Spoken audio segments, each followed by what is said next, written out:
Hi, this is a food ordering system. Let's have a quick overview of this application.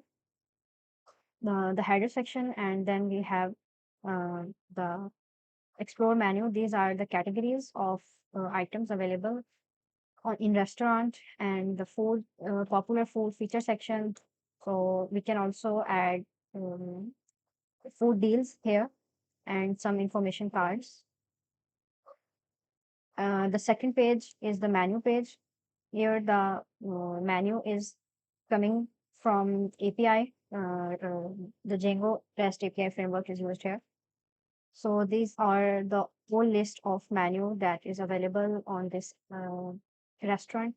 You can also go to specific category of items from this menu that is available over here. So let's do the detail uh, of any item.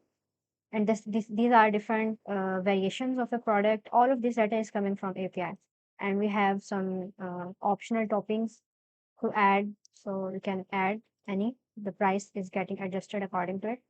So we can also choose a type of pizza, and we can add to bucket whatever you want and add to bucket. So these are the variations of burger, single, and double.